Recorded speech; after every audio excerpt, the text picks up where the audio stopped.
In this video, we're going to learn how to use the Detrendr ImageJ plugin. We're going to use a sample TIFF image, which can be found at this URL, which I'll post below the video. Click Download to download the image into your Downloads folder.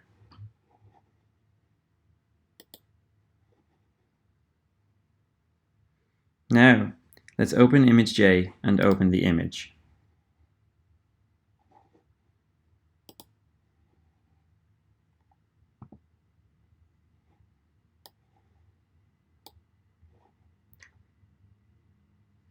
As you can see, ImageJ thinks that this is not a valid image. This is because ImageJ's native image reader is not very good. For this reason, you should always use the bioformats importer.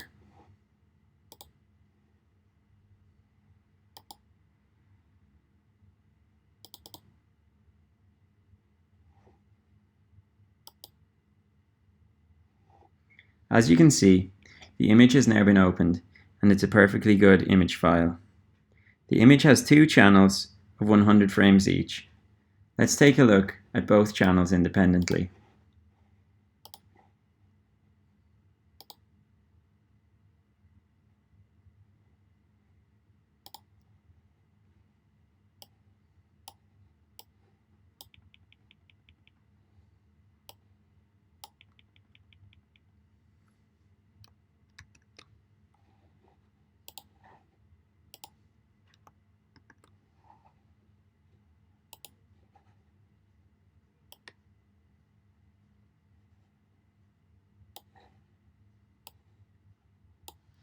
As you can see, channel 1 is of very low intensity. To get a better idea of both of these stacks as a whole, we can use their summed intensities.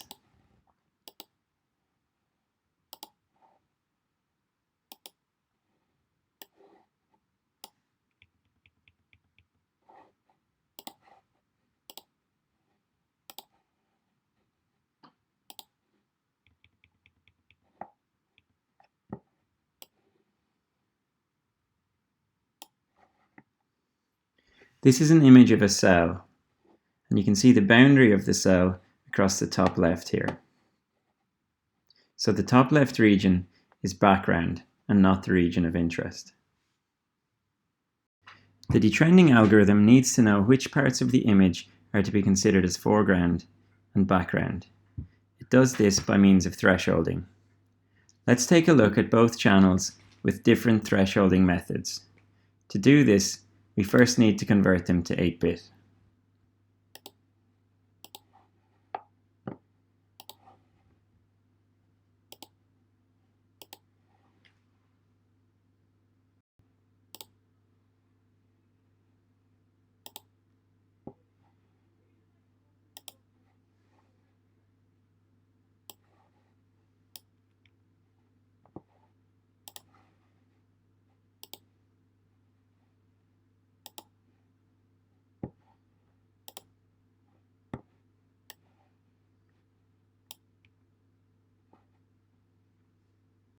You can see that for both channels, the second method, Huang, has correctly identified where the cell is and is not, whereas other methods, for example default, have struggled with channel 1, showing specks of background where in fact there is foreground. Huang is often a good choice, and it is again here. Now that we know that we need thresholding, and we know which method is appropriate, we're free to go ahead and detrend our image.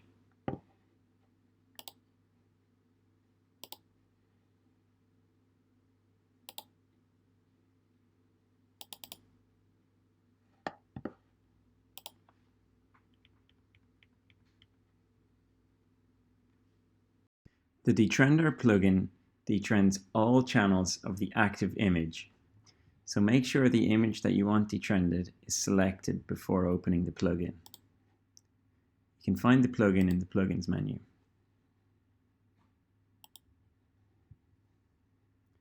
We will select our Huang thresholding method as appropriate, as we determined from before.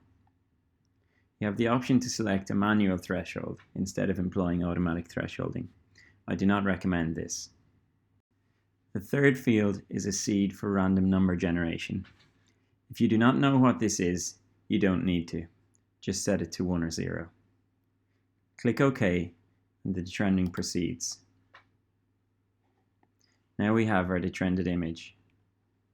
This image was of low intensity and relatively small, so the detrending was quick, but detrending can take several minutes in cases of large images with high intensity. You can now do as you please with your detrended image, such as save it as a TIFF file.